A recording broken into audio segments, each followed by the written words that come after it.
अस्सलामुअलैकुम। Hello friends, आप सभी का हमारे यूट्यूब चैनल पर खैर मकदम है, वेलकम है। दोस्तों, आज के सारे सवालात बीपीएससी टीआरई 4 के लिए उर्दू सब्जेक्ट वालों के लिए है जो 6 to 8, 9, 10, 11, 12 की तैयारी कर रहे हैं। उर्दू दास्तान की जितने भी सवालात हो सकते हैं, जो भी सवालात बीपीएससी पूछ सकता है या पूछा है, वो सब मैंने इसमें इंक्लूड किए हैं। तो इस वीडियो को पूरा देखिएगा। चैनल पर पहली बार विज़िट किया आपने तो चैनल को सब्सक्राइब कर लीजिए और इस वीडियो को लाइक और शेयर कर दीजिएगा। और आपको जो भी सवालात आपके सामने आ रहे हैं, जो भी मैं एक्सप्लेन करूंगा, उन सब को आपको ध्यान से सुनना है और इस तरह से आपको इस वीडियो को याद कर लेना है कि अगर इसमें से कोई सवाल अगर इम्तिहान में टकराता है तो इंशाअल्लाह आप उसको हल कर पाएंगे। तो चलिए शुरू करते हैं। हमारा पहला सवाल है, शुमाली हिंद की पहली दास्तान कौन सी है? ऑप्शन आपके फसाने अजाइब, नौतर्ज मुरस्सा, करबल कथा, हस्बे बाला में से एक से ज़ायद, हस्बे बाला में से कोई नहीं। पहले आपको सवाल ध्यान से पढ़ना। सवाल क्या पूछा जा रहा है? शुमाली हिंद की पहली दास्तान कौन सी है? तो शुमाली हिंद की पहली दास्तान जो है वो है आपका किस्सा महर अफरोज़ दिलबर। कौन सा? किस्सा महर अफरोज़ दिलबर। ये जो है शुमाली हिंद की पहली दास्तान है जो इस ऑप्शन में नहीं है। तो ऑप्शन नंबर ई आपका राइट हो जाएगा। ऑप्शन नंबर ई आपका राइट होगा। शुमाली हिंद की पहली दास्तान पूछा जा रहा है। आपको 3-4 बातें बताता हूँ, ध्यान से सुन लीजिए। अगर इसी जगह सवाल में ये होता शुमाली हिंद की पहली तबाज़ात दास्तान कौन सी है, तब फसाने अजाइब आप टिक करते। शुमाली हिंद की पहली तबाज़ात, अगर तबा का इजाफा होता शुमाली हिंद की पहली तबाज़ात दास्तान कौन सी है, तब आप फसाने अजाइब पे टिक करते। लेकिन पूछा जा रहा है शुमाली हिंद की पहली दास्तान, तो वह किस्सा महर अफरोज़ दिलबर। किस्सा महर अफरोज़ दिलबर ईसवी खान की तसनीफ़ है जो इन्होंने 1770 में तसनीफ़ किया था। ईसवी खान साहब ने 1770 में किस्सा महर अफरोज़ दिलबर को तसनीफ़ किया था। ईसवी खान की पैदाइश हुई थी 1750 में। इस बात को आपको जहन में रखना है। ईसवी खान 1750 में पैदा हुए थे और 17 से 70 में इन्होंने शुमाली हिंद की पहली दास्तान तसनीफ़ की थी। कौन सी? किस्सा महर अफरोज़ दिलबर। अब सुनिए, अगर ये पूछा जाए उर्दू की पहली दास्तान कौन सी है, तब जवाब होगा सबरस। उर्दू की पहली दास्तान कौन सी? मुतलकन उर्दू की पहली दास्तान कौन सी, तब होगा जवाब सबरस। अगर ये पूछा जाए शुमाली हिंद की पहली दास्तान कौन सी, तो किस्सा महर अफरोज़ दिलबर। अगर ये पूछ लिया जाए शुमाली हिंद की पहली तबाज़ात दास्तान किसी है, तो फसाने अजाइब। और अगर ये तो फिर ये दोनों क्या है? नौतर्ज मुरस्सा और करबल कथा। तो ये देखिए, करबल कथा जो है ये शुमाली हिंद का सबसे कदीम नमूना है जो 1732-33 में तसनीफ़ किया था। करबल कथा शुमाली हिंद की उर्दू नस्र की सबसे कदीम किताब है। अगर ये सवाल हो शुमाली हिंद की उर्दू की सबसे नस्री किताब कौन सी है, सबसे कदीम किताब कौन सी है, तब टिक लगाइएगा करबल कथा। और अगर ये पूछा जाए आपसे, अगर ये पूछ लिया जाए कि पहली दास्तान कौन सी, मुतलकन पहली दास्तान सबरस, शुमाली हिंद की पहली दास्तान किस्सा महर अफरोज़ दिलबर, शुमाली हिंद की पहली तबाज़ात दास्तान कौन सी, तो फसाने अजाइब। इस बात को आपको जहन में रखना है अच्छे से। अगला सवाल, दास्तान सबरस में नज़र का पेशा क्या है? मुसव्विर, जासूस, सिपाही, हस्बे बाला में से एक से ज़ायद, हस्बे बाला में से कोई नहीं। बताइए। दास्तान सबरस, तो दास्तान सबरस के मुसन्निफ़ हैं मुल्ला असदुल्ला वजी साहब। मुल्ला असदुल्ला वजी ने अब्दुल्ला कुतुब शाह की फरमाइश पर 16 से 35 में ये दास्तान लिखी थी। कब लिखी थी? 1635 में अब्दुल्ला कुतुब शाह की फरमाइश पर लिखी थी। सबरस अब्दुल्ला कुतुब शाह की फरमाइश पर लिखी थी मुल्ला असदुल्ला वजी ने 16 से 35 में। और एक कुतुब मुश्तरी जो मसनवी है वो लिखी थी कुतुब शाह की फरमाइश पर। ये दोनों बातें आप बिल्कुल क्लियर करके रखिएगा। देखिए, सवाल यही सब बनता है। जो लोग अच्छे से पढ़ाई करते हैं स्मार्ट तरीके से, वो इन सब बातों को इस तरह से जहन में बैठा लेते हैं, कभी वो भूलते नहीं। दोबारा इस सवाल अगर सवाल आता तो फ़ौरन हल करते हैं। उसी तरह से आप भी बिल्कुल इसी तरह से स्मार्ट बन जाइए और इस तरह के सवाल को इस तरह से याद कर लीजिए कि कभी भूले नहीं ज़िंदगी में। दास्तान सबरस के मुसन्निफ़ मुल्ला असदुल्ला वजी, कुतुब मुश्तरी मसनवी के मुसन्नी मुल्ला असदुल्लाह वजी। दास्तान सबरस लिखी थी अब्दुल्ला कुतुब शाह की फरमाइश पर 16 से 35 में। कुतुब मुश्तरी लिखी थी 16 से 9 में कुली कुतुब शाह की फरमाइश पर। और मुल्ला असदुल्लाह वजी को मलिकुश शोरा का खिताब भी कुली कुतुब शाह ने दिया था। तो दास्तान सबरस में नज़र का पेशा क्या है? तो नज़र जो है जासूस है। ऑप्शन नंबर बी आपका राइट हो जाएगा। दास्तान सबरस में जो दास्तान बयान की गई है हुस्न और इश्क की दास्तान बयान की गई है ना। और दास्तान सबरस के जो किरदार हैं वो सारे जिस्मानी आज़ा के नाम पर हैं। जैसे आपने देखा अक्ल, दिल, नज़र, ये सब क्या है? ये सब जिस्मानी आज़ा हैं। तो उसमें जो नज़र है, जो उसका जो दिल का दोस्त होता है, जो सबरस का हीरो कौन है? दिल। सबरस का हीरो दिल है और हीरोइन हुस्न है। ये दो किरदार आपको याद रखने हैं सबरस से, कि सबरस का हीरो जो है, मरकज़ी किरदार जो वो हुस्न हीरोइन है और दिल हीरो है। ये दोनों हीरो हीरोइन है। तो जो नज़र है ये दिल का हीरो का दोस्त है जो कि जासूस होता है। तो इस बात को आपको जहन में रखना है। अगला सवाल, करबल कथा कब लिखी गई थी? 1755, 1770, 1733। हस्बे बाला में से एक से ज़ायद, हस्बे बाला में से कोई नहीं। करबल कथा कब लिखी गई थी? तो पहले तो आप ये जान लीजिए करबल कथा के लिखने वाले कौन हैं। तो करबल कथा के खालिक हैं फजल अली खान फजली। फजल अली खान फजली ने नवाब शरफ अली खान की फरमाइश पर 1732-33 में लिखी थी। ऑप्शन नंबर सी आपका राइट होगा। ऑप्शन नंबर सी आपका राइट हो जाएगा। करबल कथा जो है वो फजल अली खान फजली ने लिखी थी नवाब शरफ अली खान की फरमाइश पर। यह भी याद रखना आपको, नवाब शरफ अली खान की फरमाइश पर लिखी गई थी करबल कथा 1732-33 में। इस बात को आपको जहन में रखना है। 1775 और 1770। तो 1770 में लिखी गई थी किस्सा महर अफरोज़ दिलबर और 1775 में लिखी गई थी नौतर्ज़ मुरस्सा। 1770 में कौन सी? किस्सा महर अफरोज़ दिलबर। 1775 में नौतर्ज़ मुरस्सा। इस बात को आपको जहन में रखना है। अगला सवाल है, हुस्न और इश्क और हुस्न का आपस में क्या रिश्ता है? आशिक माशूक, बाप बेटी, भाई बहन, हस्बे बाला में से एक से ज़्यादा, हस्बे बाला में से कोई नहीं। तो इश्क और हुस्न ये दोनों किरदार सबरस के हैं। पहली बात तो आपको ये जहन में रखना है। और इन दोनों का आपस में रिश्ता क्या है? तो इन दोनों में रिश्ता है बाप बेटी का। ऑप्शन नंबर बी आपका राइट हो जाएगा। हुस्न जो है ये इश्क की बेटी होती है। इश्क जो है ये मशरिक का बादशाह है। दास्तान सबरस के अंदर इश्क जो किरदार है ये मशरिक का बादशाह होता है और उसी की बेटी होती है हुस्न। तो इन दोनों का बाप बेटी का रिश्ता, इस बात को आपको जहन में रखना है। अगला सवाल, करबल कथा किसका तर्जमा है? रोज़तुश शुहदा, नौतर्ज़ मुरस्सा, दास्तान अमीर हमज़ा, हस्बे बाला में से एक से ज़्यादा, हस्बे बाला में से कोई नहीं। बताइए। तो करबल कथा जो किताब है ये असल नहीं है, ये किसी का तर्जुमा है, किसी किताब का। वो आपसे पूछा जा रहा है ये किस किताब का तर्जमा है। तो करबल कथा जो है ये रोज़तुश शुहदा का तर्जमा है। करबल कथा का जो माखज़ है, जिसका तर्जुमा है ये, वो है रोज़तुश शुहदा। कमालुद्दीन हुसैन बिन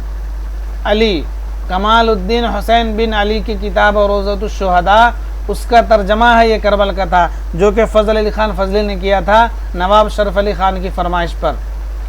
अगला सवाल, करबल कथा को किसने इदारा तहकीकात इदारा पटना से शाया किया था? करबल कथा को किसने इदारा तहकीकात उर्दू पटना से शाया कराया था? मौलवी अब्दुल हक, मालिक राम, मुख्तारुद्दीन, हस्बे बाला में से एक से ज़्यादा, हस्बे बाला में से कोई नहीं। तो करबल कथा को बहुत सारे लोगों ने शाया किया है, लेकिन आपसे पूछा जा रहा है इदारा तहकीकात उर्दू पटना से किसने शाया करवाया था? ये आपको याद रखना है। आपने पढ़ा है ना कि भाई गुबार खातिर को दो लोगों ने तरतीब देकर शाया किया था, मालिक राम ने भी, हकीम अजमल खान ने भी। ठीक उसी तरह से करबल कथा को किसने इदारा तहकीकात उर्दू पटना से शाया कराया था, ये आपसे पूछा जा रहा है। तो इसको शाया कराया था मालिक राम और मुख्तारुद्दीन दोनों ने। ऑप्शन नंबर डी आपका राइट हो जाएगा। करबल कथा को इदारा तहकीकात उर्दू पटना से शाया कराया था मालिक राम और मुख्तारुद्दीन ने 1965 में। ये भी आपको याद रखना है, 1965 में इन दोनों ने मिलके इसको किया था पटना से। फ्रेंड्स वीडियो को लाइक और शेयर कर दीजिए। पीडीएफ के लिए आपको टेलीग्राम ज्वाइन करना होगा, तो वीडियो के डिस्क्रिप्शन में, चैनल के डिस्क्रिप्शन में टेलीग्राम का लिंक है, टेलीग्राम से जुड़ जाइए, वहाँ आपको पीडीएफ मिल जाएगी। रानी केतकी की कहानी कब लिखी गई? 1803, 1808, 1802, हस्बे वाला में से एक से ज़ायद, हस्बे वाला में से कोई नहीं, बताइए। रानी केतकी की कहानी ये इंशाउल्लाह खान इंशा की तसनीफ़ है। इंशाउल्लाह खान इंशा 1752 में मुर्शिदाबाद में पैदा हुए और 1817 में लखनऊ में इनकी वफ़ात हो गई। इंशाउल्लाह खान इंशा के वालिद का नाम है माशाअल्लाह खान, बिल्कुल हम वज़न पे है। इंशाउल्लाह खान के वालिद का नाम माशाअल्लाह खान, इस बात को आपको जहन में रखना है। 1752 में पैदा हुए थे मुर्शिदाबाद में, 1817 में इनकी लखनऊ में वफ़ात हो गई थी। इंशाउल्लाह खान इंशा ने रानी केतकी की कहानी तसनीफ़ की थी 1803 में। ऑप्शन नंबर ए आपका राइट हो जाएगा। अगर मुतलकन ये सवाल हो कि रानी केतकी की कहानी कब लिखी गई तो 1803 टिक करिएगा, और अगर ये इजाफा कर दे कि इम्तियाज़ अली अर्शी के मुताबिक कब लिखी गई, इम्तियाज़ अली ख़ान अर्शी के मुताबिक कब लिखी गई, तब 1808 लगाइएगा। अगर मुतलकन यही सवाल है जो मैंने लिख रखा है, ये रानी केतकी की कहानी कब लिखी गई, तो 1803 जवाब होगा। लेकिन अगर इसमें यह इजाफा हो जाता सवाल में कि इम्तियाज़ अली ख़ान अर्शी के मुताबिक रानी केतकी की कहानी कब लिखी गई, तब 1808 आप टिक लगाइएगा। इस बात को आपको जहन में रखना है। रानी केतकी की कहानी में राजा सूरजभान का बेटा कुंवर उदयभान और रानी केतकी की कहानी बयान की गई है, इस बात को आपको जहन में रखना है। और रानी केतकी की कहानी में बिल्कुल हिंदी अल्फाज इस्तेमाल किए गए हैं और दूसरे गैर मुल्की ज़बानों से परहेज़ किया गया है। अगला सवाल है, मंदरजा झैल में कौन सी किताब इंशाअल्लाह खान की नहीं है? सिल्क गौहर, दरियाए लताफ़त, लताइफ़ुस सआदत, हस्बे वाला में से एक से ज़ायद, हस्बे वाला में से कोई नहीं, बताइए। मंदरजा झैल में कौन सी किताब इंशाअल्लाह खान की नहीं है, ये पूछा जा रहा है, बताइए।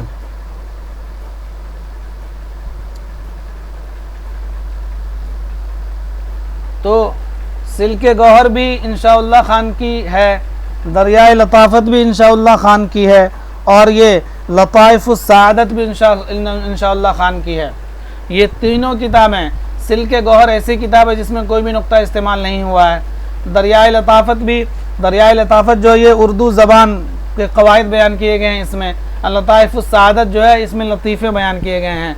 तो ये तीनों किताबें, सिल्क गौहर, दरियाए लताफ़त, लताइफ़ुस सआदत और रानी केतकी की कहानी, ये चारों किताबों के खालिक हैं इंशाअल्लाह खान इंशा। तो आपके ऑप्शन क्या हो जाएगा? ऑप्शन नंबर ई।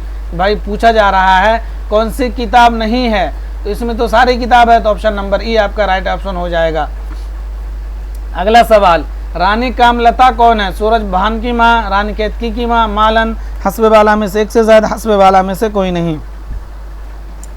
तो रानी कामलता, ये रानी कामलता जो है ये किरदार है रानी केतकी की कहानी का, और रानी कामलता जो है ये माँ है, किसकी माँ है? रानी केतकी की माँ है। ऑप्शन नंबर बी आपका राइट हो जाएगा। राजा देखिए, कुंवर उदयभान और रानी केतकी ये दोनों मरकज़ी किरदार हैं रानी केतकी की कहानी के। कुंवर उदयभान हीरो है, रानी केतकी कहानी हीरोइन है। और इसके अंदर जो हम ये देख रहे हैं रानी कामलता, ये रानी केतकी की माँ है, और इसमें एक जो है राजा जगत प्रकाश नाम का है, वो रानी केतकी का बाप है। रानी केतकी की माँ जो है वो रानी कामलता है, रानी केतकी का बाप जो है राजा जगत प्रकाश है। और दूसरा किरदार है सूरजभान, तो सूरजभान जो है राजा होता है, उसका बेटा होता है कुंवर उदयभान। सूरजभान जो है ये कुंवर उदयभान का बाप है। और चंद्रभान जो है ये चचा है किसका? कुंवर उदयभान का। तो ये 4-5 किरदार आपको याद रखने हैं अच्छे से। सूरजभान का बेटा कुंवर उदयभान, रानी कामलता की माँ रानी कामलता रानी केतकी की माँ, और राजा जगत प्रकाश रानी केतकी का बाप। ये बात आपको जहन में रखना है। अगला सवाल, बागो बहार के किस दुर्वेश के किस्से में यूसुफ नामी किरदार का जिक्र हुआ? तीसरे दुर्वेश, दूसरे दुर्वेश, पहले दुर्वेश, हस्बे वाला में से एक से ज़ायद, हस्बे वाला में से कोई नहीं।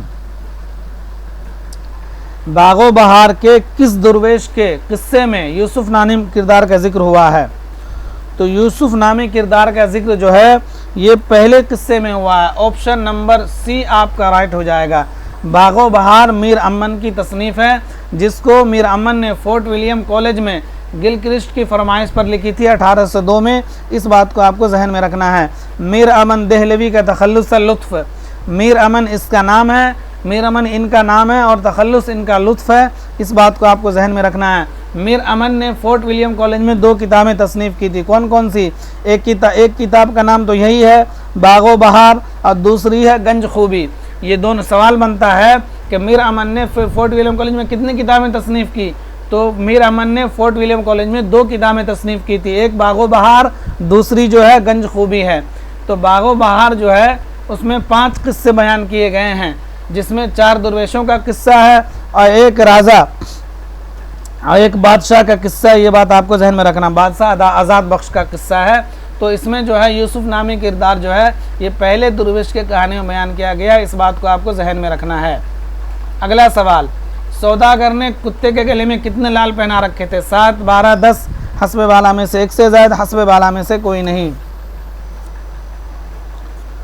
तो बागो बहार में जो सौदागर का किस्सा आता है राजा बादशाह आज़ाद बख्त के ज़िम्न में, तो उसमें जो सौदागर है उसने अपने कुत्ते को गले में 12 लाल पहना रखे थे। ऑप्शन नंबर बी आपका राइट हो जाएगा। कितने लाल पहना रखे थे? 12 लाल पहना रखे थे। ये बात आपको जहन में रखना है। देखिए जो बागो बहार है इसमें सीधा सीधी 4 किस्से बयान किए गए हैं दुर्वेश के और 5वां किस्सा है बादशाह आज़ाद बख्त का। इस बात को आपको जहन में रखना है। और इसमें आपको ये चीज़ जहन में रखनी है जो सबसे ज़रूरी है। सबसे ज़रूरी क्या है? बागो बहार का सबसे तवील किस्सा कौन सा है? ये सवाल बनेगा। बागो बहार का सबसे तवील किस्सा कौन सा है?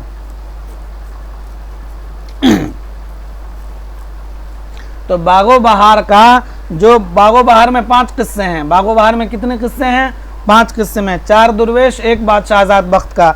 तो अगर ये सवाल होगा कि बागो बहार का सबसे तवील किस्सा कौन सा है, तो तीसरा किस्सा जो है जो बादशाह ख्वाजा सरपरस्त का किस्सा है वो सबसे तवील किस्सा है।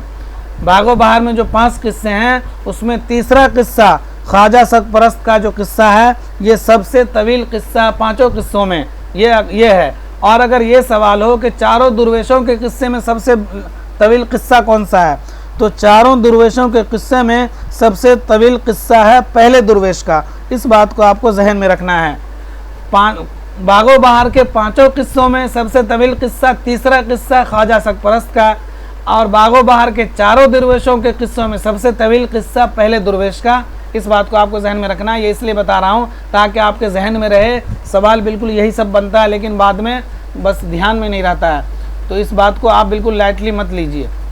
अगला सवाल, बागो बहार का दूसरा दुर्वेश कहाँ का रहने वाला था? चीन, अजम, यमन, हस्बे वाला में से एक से ज़्यादा, हस्बे वाला में से कोई नहीं। बताइए। तो बागो बहार का जो है दूसरा दुर्वेश कहाँ का रहने वाला था?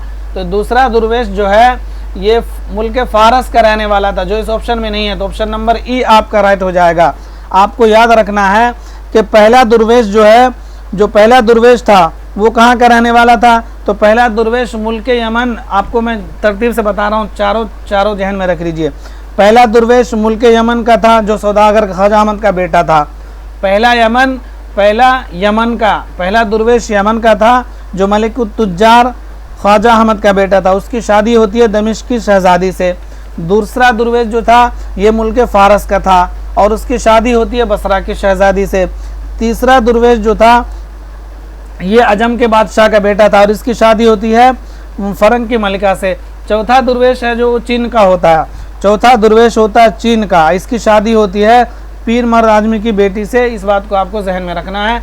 चारों दुर्वेश कहाँ के रहने वाले हैं? दोबारा सुनिएगा जो मैंने बताया है और आपको याद रखना है इस चीज़ को। पहला दुर्वेश मुल्क यमन का, दूसरा दुर्वेश मुल्क फारस का, तीसरा दुर्वेश आजम का, चौथा दुर्वेश चीन का। चौथा चीन, चे से चौथा भी, चे से चीन भी। इस बात को आपको जहन में रखना है। तो चौथा दुर्वेश चीन का है। पहला दुर्वेश यमन, दूसरा दुर्वेश फारस, तीसरा दुर्वेश आजम, चौथा दुर्वेश चीन। इस बात को आपको जहन में रखना अच्छे से। अगला सवाल, रजब अली बैग की सुरूर की तरबियत और तालीम तरबियत कहाँ हुई थी? लखनऊ, रामपुर, दिल्ली, हस्बे वाला में से एक से ज़्यादा, हस्बे वाला में से कोई नहीं। तो रजब अली बैग सुरूर की तालीम और तरबियत हुई थी दिल्ली के अंदर। ऑप्शन नंबर सी आपका राइट हो जाएगा। रजब अली बेग सुरूर 1786 में लखनऊ में पैदा हुए थे और 1869 में बनारस के अंदर इनकी वफ़ात हो गई थी। तो पैदा हुए थे रजब अली बेग सुरूर लखनऊ के अंदर।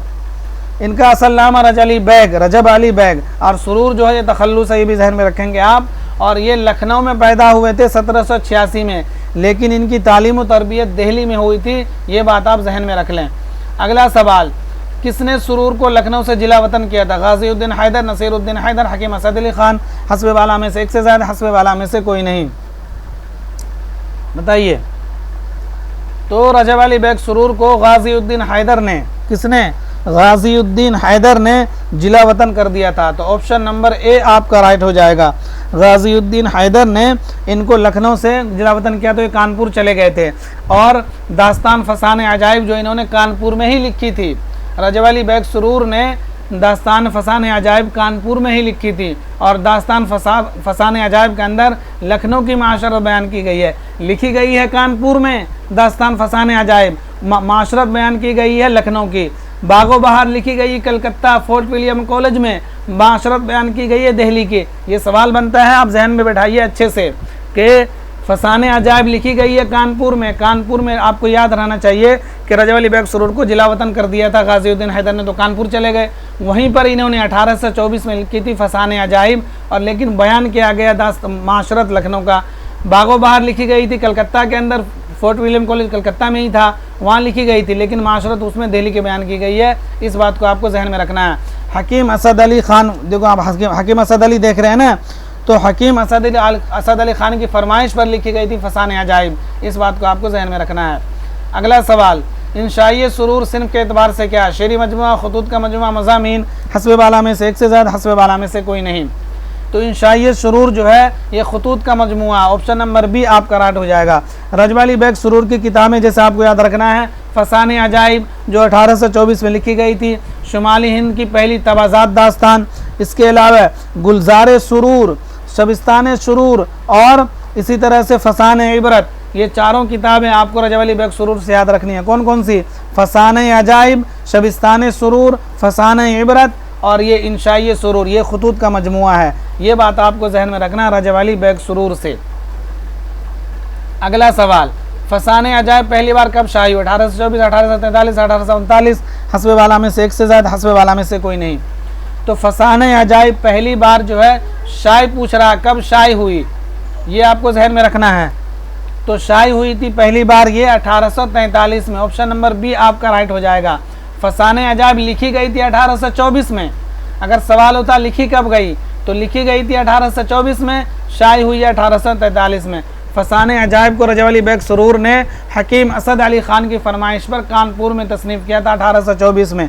और ये भी आपको याद रखना है, ये फसान अजाइब जो है रजब अली बेग सुरूर ने बागो बहार के जवाब में लिखी थी, बागो बहार के जवाब में लिखी थी, इस बात को आपको जहन में रखना है। असल में क्या कहते, मीर अमन ने जो है बागो बहार के अंदर दर पर्दा लखनऊ के ऊपर चोट किया था। भाई मीर अमन दिल्ली के थे, तो उन्होंने दिल्ली की तो तारीफ़ की थी बागो बहार के अंदर, दिल्ली की माशरत बयान की, और दर पर्दा चोट किया था लखनऊ के ऊपर।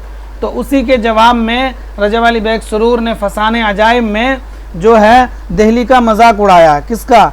दिल्ली का। इस बात को आपको जहन में रखना है। और ये फसान अजाइब जो है बागो बहार के जवाब में लिखी गई थी 1824 में कानपुर के अंदर। अगला सवाल, फसान अजाइब में किस शहर की तारीफ़ की गई है? फैज़ाबाद, कानपुर, लखनऊ, हस्ब वाला में से एक से ज़्यादा, हस्ब वाला में से कोई नहीं। तो फसान अजाइब में लखनऊ की तारीफ़ की गई है, ऑप्शन नंबर सी आपका राइट हो जाएगा। फसान अजाइब में लखनऊ की तारीफ़ की गई है, इस बात को आपको जहन में रखना है। और दिल्ली का दिल्ली दर पर्दा दिल्ली का इसमें मजाक बनाया है और दिल्ली की बुराई की है फसान अजाइब में रजब अली बेग सुरूर ने, और लखनऊ की तारीफ़ की है, इस बात को आपको जहन में रखना है। अगला सवाल, फसान अजाइब किसके दरबार में पेश की गई थी? हकीम असद अली, गाज़ीउद्दीन हैदर, आसिफुद्दौला, हस्ब वाला में से एक से ज़्यादा, हस्ब वाला में से कोई नहीं। आप देख रहे हैं फसान अजाइब के ऊपर 4-5 सवाल है, ये सारे सवाल बनते हैं, आपको जहन में रखना है। फसान अजाइब किसके दरबार में पेश की गई थी, ये बात आपको बताना है।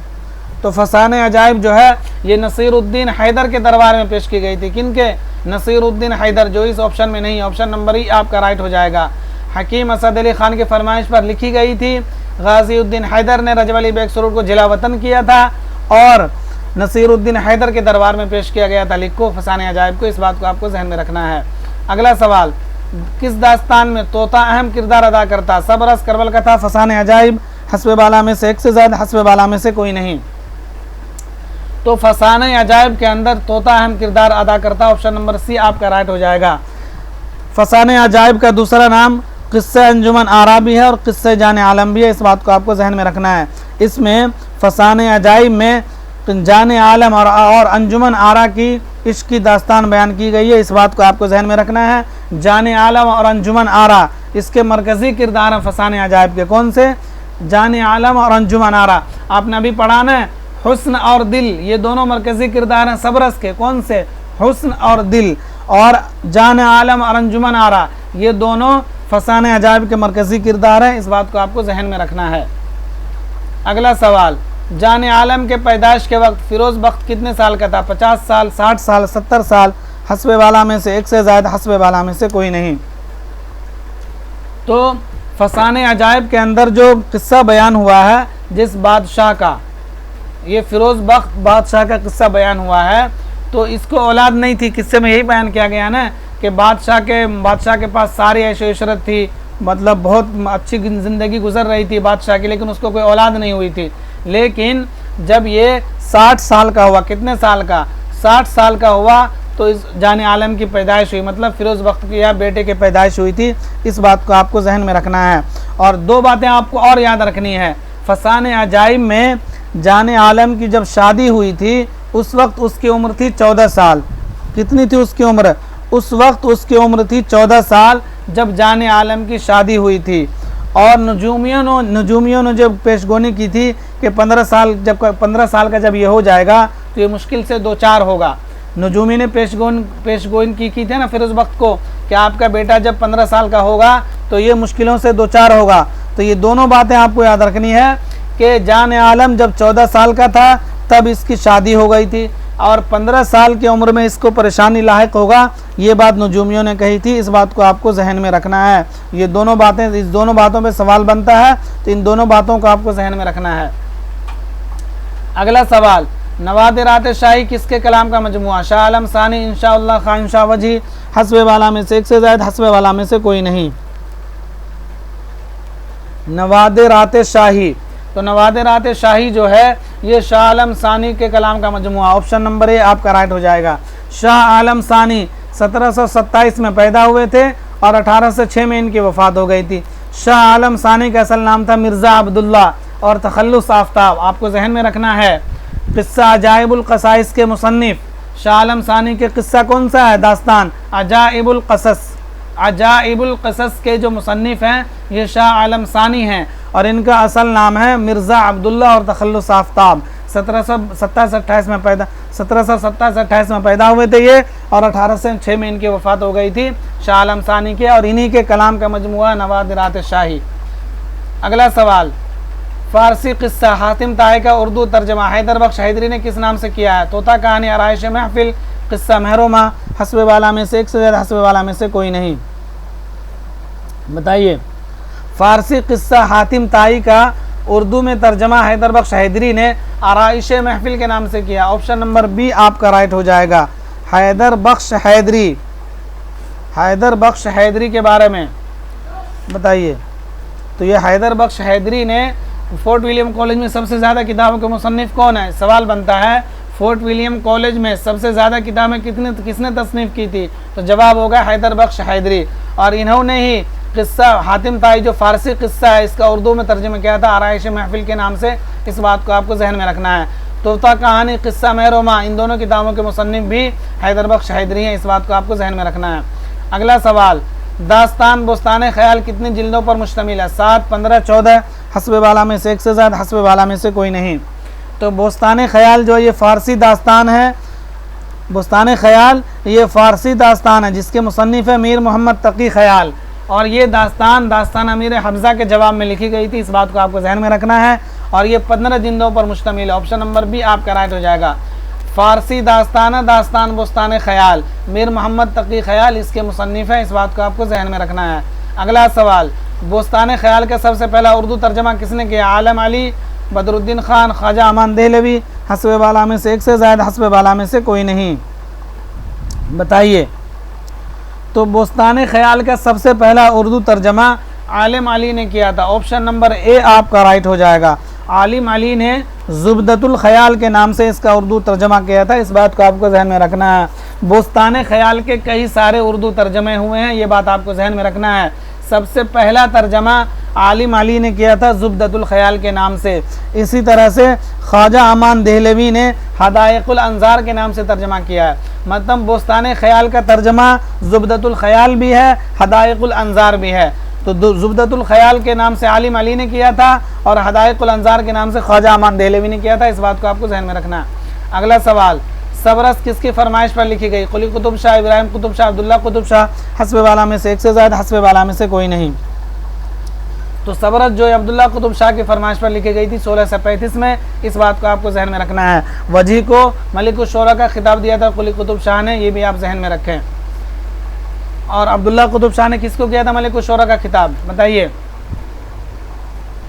अब्दुल्ला कुतुब शाह ने मलिक शोरा का खिताब किसको दिया था? कमेंट में बताइए। अगला सवाल, किस्सा महर अफरोज़ दिलबर किस सदी में लिखी गई? 17वीं सदी, 18वीं सदी, 19वीं सदी, हस्ब वाला में से एक से ज़्यादा, हस्ब वाला में से कोई नहीं। तो किस्सा महर अफरोज़ दिलबर जो है ये 18वीं सदी में लिखी गई थी। ऑप्शन नंबर बी आपका राइट हो जाएगा। आपको पता है ना किस्सा महर अफरोज़ दिलबर कौन सा? किस्सा महर अफरोज़ दिलबर कब लिखी गई थी? तो किस्सा महर अफरोज़ दिलबर 1770 में लिखी गई थी। ईसवी खान की तसनीफ़ है। तो 1770 कौन सा सन ईस्वी चल रहा हुआ? 18वीं सदी है। तो ईसवी खान की तसनीफ़ है किस्सा महर अफरोज़ दिलबर, जो 1770 में लिखी गई थी। तो 1770 कौन सा है? वो ईस्वी हुआ 18वीं सदी। तो ये बात आप जहन में रखें। अगला सवाल, असदुल्ला वजी को मलिक शोरा का खिताब किसने दिया था? इब्राहिम कुतुब शाह, अब्दुल्ला कुतुब शाह, कुली कुतुब शाह। ये तो सवाल आप लोगों को बिल्कुल आसान है। तो कुली कुतुब शाह ने इनको मलिक शोरा का खिताब दिया था। ऑप्शन नंबर सी आपका राइट हो जाएगा। और अब्दुल्ला कुतुब शाह ने किसको दिया था? आप मैं फिर बोल रहा हूँ कि कमेंट ज़रूर करिए। अब्दुल्ला कुतुब शाह ने किसको मलिक शोरा का खिताब दिया था? और पाँचों मलिक शोरा जो मैंने बताए आपको, उन सब के नाम बताइए। और पाँचों को किसने खिताब दिया था वो भी आप कमेंट कर दीजिए ताकि आपको याद रहे। मैंने आपको बताया है ना कि वजी मलिक शोरा हैं। इसी तरह से अल्लामा इकबाल मलिक शोरा, गालिब मलिक शोरा, शेख इब्राहिम ज़ौक़ मलिक शोरा, इसी तरह से नुसरती मलिक शोरा और एक और मलिक शोरा। तो वो पांचों के आप नाम और किसने किसको दिया था वो आप कमेंट में बताइए। इस सेशन का लास्ट सवाल है, माफ़ौक़ुल फ़ित्री अनासिर किस में पाया जाता है? दास्तान, नाविल, मसनवी, हस्ब वाला में से एक से ज़्यादा, हस्ब वाला में से कोई नहीं। तो माफ़ौक़ुल फ़ित्री अनासिर, माफ़ौक़ुल फ़ित्री अनासिर क्या होता है? जिसमें वो चीज़ें पाई जाएँ जो अक़ल तस्लीम न करता हो, जो इंसानों की बस की बात ना हो। जैसे हवा में उड़ना, देव, परियाँ, ये सब किरदार जो होता है माफ़ौक़ुल फ़ित्री अनासिर, जिसमें जो है 2 मिनट में आदमी मतलब पता चला कि 2000 किलोमीटर का सफ़र कर लिया, इस तरह की बातें। तो माफ़ौक़ुल फ़ित्री अनासिर जो दास्तान में भी पाया जाता है और मसनवी में पाया जाता है। तो ऑप्शन नंबर डी आपका राइट हो जाएगा। माफ़ौक़ुल फ़ित्री अनासिर जो दास्तान में भी पाया जाता है और मसनवी में भी पाया, जैसे आपने पढ़ा मसनवी सहरुल बयान, गुलजार नसीब, इन सब में परियों की कहानी, देव की कहानी होती है, इन सब में पाया जाता है। तो फ्रेंड्स, इस वीडियो को ज़्यादा से ज़्यादा लाइक और शेयर कर दीजिए। PDF चाहिए टेलीग्राम से जुड़ जाइए। और ये बात आप जान लीजिए, दास्तान के ऊपर ये सारे सवाल मैंने कराए हैं, जो एक्सप्लेन किए हैं वो सब आपको जहन में रखना है। सवाल बिल्कुल यहीं से बनता है। आप लोग रिवीजन नहीं करते हैं, इसलिए बाद में जब कोई दूसरा वीडियो 10 दिन बाद, 20 दिन बाद मैराथन आएगा या कुछ भी आता है या रिवाइज़ होता है, तो आप लोग कहते हैं यार इसमें तो मेरे 4 सवाल नहीं हुए, 2 सवाल नहीं हुए। जब जिस वीडियो को आप पहले पढ़ चुके 1 हफ्ता 10 दिन पहले और उसमें 30 में आपका 2 ना हो, तो ये बहुत बड़ी कमी है। 30 में 30 होना चाहिए। जो सवाल आपके नज़र से गुजर जाएं, उस सवाल का जवाब आपको हर हाल में देना है। आपको कट ऑफ में आना, टीचर बनना है, तो आपको अलग लेवल के मेहनत करना है भाई। सब के तरह करेंगे तो आप नहीं पढ़ेंगे, कुछ अलग करना है, कुछ अलग मेहनत करिए, इंशाअल्लाह फिर आपका नाम आएगा और आप टीचर बन जाएंगे। तो वीडियो को ज़्यादा से ज़्यादा लाइक भी करिए और शेयर भी करिए। चैनल को आपने सब्सक्राइब नहीं किया तो प्लीज़ सब्सक्राइब कर लीजिए। शुक्रिया।